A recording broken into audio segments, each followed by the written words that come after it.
आज गिरिराज और दुर्गा के घर में बहुत चहल पहल है। घर को अच्छी तरह से सजाया गया है। किचन में से अच्छे अच्छे खाने की खुशबू आ रही है। ऐसा इसलिए क्योंकि उनकी बेटी आभा और दामाद जी अहान शादी के बाद पहली बार घर पर आ रहे हैं। हिमांशी, बहू जल्दी से सारा काम कर लो। आभा और दामाद जी आने ही वाले हैं।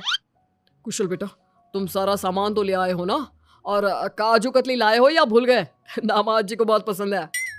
हिमांशी और कुशल एक दूसरे से बहुत प्यार करते हैं और अपने माता पिता की सारी बातें मानते हैं।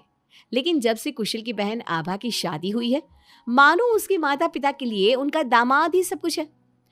आभा और अहान घर पर आते हैं। सब उनका स्वागत करते हैं। आभा और हिमांशी किचन में खड़ी होकर बातें करती हैं। आभा, कैसे है तुम्हारे ससुराल वाले? तुम्हारा मन तो लग रहा है ना वहाँ? और अहान जी तुम्हारा ख्याल रखते हैं या नहीं? पता नहीं भाभी, कभी तो लगता है कि ठीक है, कभी तो लगता है कहाँ फंस गई। जैसे भैया आपकी मदद करते हैं, आपका ख्याल रखते हैं, अहान ऐसे बिल्कुल भी नहीं है। अरे इतना मत सोचो तुम। शुरू में थोड़ी दिक्कत आती है, लेकिन बाद में सब ठीक हो जाएगा। चलो बाहर चलते हैं। हिमांशी और आभा चाय नाश्ता लेकर बाहर आई। सब लोग आपस में बात करने लगे, लेकिन अहान बहुत घमंडी तरीके से बोलता है। आपका घर तो बहुत बड़ा है ससुर जी, आपका और कुशल का बिजनेस भी बहुत अच्छा चल रहा है, तो आप लोगों ने दहेज देने में इतनी कंजूसी क्यों की? अरे दामाद जी, कैसी बात कर रहे हो? आपके परिवार ने जिस जिस चीज की मांग की थी वो सब हमने आपको दिया है। अगर किसी चीज की फिर भी कमी रह गई है तो बता दीजिए। कुछ चीजें बिना मांगे भी तो दी जा सकती है ससुर जी। अहान, अगर तुम्हें कुछ और चाहिए तो बता दो, हम तुम्हारी सारी इच्छा पूरी करेंगे। अहान प्लेट से बिस्किट उठाकर बोलता है। मांगने से दिया तो क्या दिया, वैसे भी आप लोग मेरी डिमांड कभी पूरी नहीं कर पाओगे। आभा और अहान अपने घर चले गए। उनके जाने के बाद कुशल कहता है। मम्मी, हमने आभा की शादी गलत घर में तो नहीं कर दी? अहान और उसके घर वाले तो लालची लग रहे हैं। अरे चुप कर तू।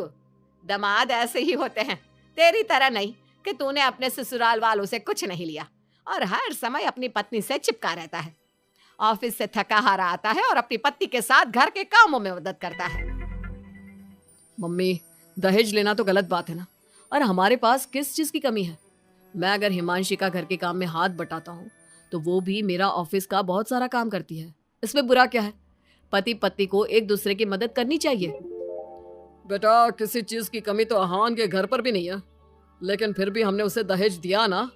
ना केवल दहेज दिया बल्कि उनकी जो भी डिमांड थी वो सारी पूरी की।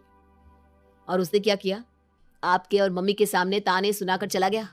आप दोनों को इससे दुख होगा, अहान ने इसका बिल्कुल ख्याल नहीं किया। बेचारी आभा का तो चेहरा देखने लायक था, कितनी शर्मिंदा हो रही थी वो अपने पति की बातों से। इस तरह कुशल ने अपने माता पिता को समझाने की खूब कोशिश की, लेकिन उसके माता पिता अहान को ही सपोर्ट करते रहे। और करते भी क्यों ना, हमारे समाज ने दामाद का रुतबा बहुत ऊंचे स्थान पर रखा है, चाहे फिर उनकी सोच कितनी भी नीची क्यों ना हो। इसी तरह से कई दिन बीत गए और एक दिन आभा अपने घर पर रोती हुई आई। अरे आभा, तुम रो क्यों रही हो? और ये तुम्हारे चेहरे पर निशान कैसे? आभा लगातार रोए जा रही थी।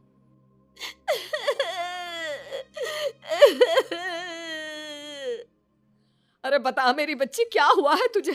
मत रो इस तरह, मेरा तो दिल बैठा जा रहा है। क्या हुआ है बेटा? हिमांशी और दुर्गा के बार बार पूछने पर आभा ने बताया। मम्मी, मुझे अहान ने बहुत मारा है। क्या? दामाद जी ने तुझ पर हाथ उठाया? लेकिन क्यों? वो रोज शराब पी कर आते हैं और मुझे मारते हैं, लेकिन आज तो उन्होंने हद ही कर दी। क्या अहान जी शराब पीते? ये बात तो उनके घर वालों ने बताई नहीं थी। अरे कौन अपने बच्चों की कमियां बताता है? आने दे तेरे पापा को, वही बात करेंगे अहान और उसके घर वालों से। शाम को जब गिरिराज और कुशल घर पर आए तो उन्हें आभा का चेहरा देखकर बहुत गुस्सा आया, लेकिन वो करते भी क्या, आखिर अहान घर का दामाद है। पर आभा के चेहरे पर चोट के निशान देखकर कुशल से चुप नहीं रहा गया। कुशल ने फोन करके अहान से बात की। अहान, तुम्हारी हिम्मत कैसे हुई मेरी बहन पर हाथ उठाने की? तुम्हारी बहन घर में किसी की बात नहीं सुनती, जो उसके मन में आता है वही करती है। अब तुम ही बताओ, मैं कैसे चुप बैठ सकता हूँ? अगर वो किसी की बात नहीं सुनेगी तो तुम उस पर हाथ उठाओगे?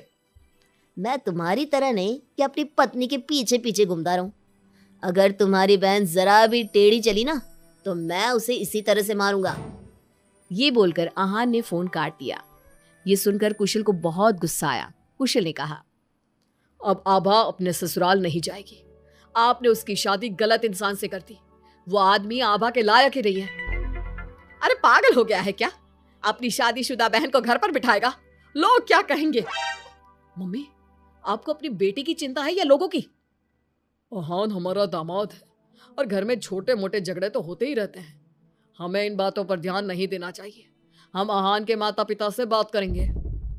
आभा को आहान बिल्कुल पसंद नहीं था, लेकिन उसके माता पिता समाज के डर से उसे बार बार आहान के घर पर भेज देते थे।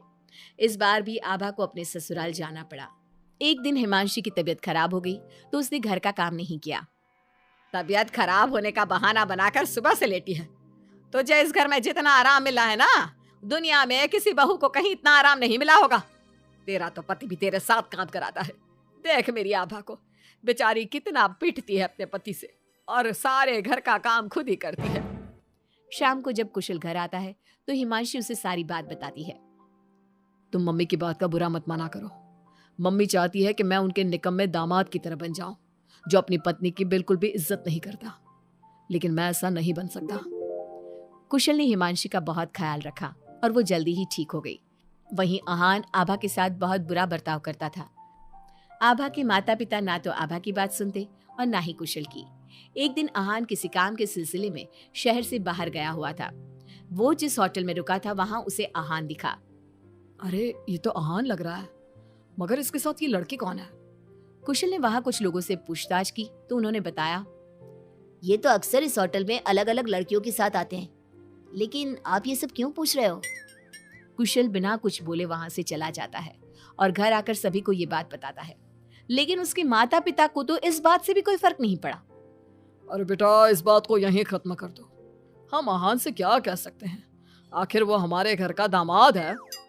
बेटा देख, ये बात ना आभा को मत बताना, नहीं तो उसे बहुत बुरा लगेगा। आप दोनों किस मिट्टी के बने हैं? दामाद दामाद कहकर आपने उसे सर पर चढ़ा दिया। मैं आपकी बहू के साथ अच्छा बर्ताव करता हूं तो आप मुझे झोरू का गुलाम कहते हैं। और आहान आपकी बेटी को जानवर की तरह पीटता है, आप तब भी उससे बात करने की हिम्मत नहीं करते। आप लोग बेटे और दामाद में इतना फर्क क्यों करते हो? बेटा, दामाद को तो सर का ताज समझा जाता है, हमेशा से ऐसा ही चलता आया है। अरे हमारे समाज ने ऐसे ही नियम बनाए हैं। चाहे वो आपकी बेटी के साथ कैसा भी बर्ताव करे, उसे जानवरों की तरह मारे पीटे। मम्मी, ये पुराने जमाने की बातें हैं। आजकल कोई पढ़ी लिखी लड़की इतना नहीं पीट रही जितनी हमारी आभा पीट रही है, वो भी सिर्फ आप दोनों की वजह से। मैं आज ही उसके ससुराल जाकर उसे सारी बात बता दूंगा और आखिरी फैसला उसका होगा।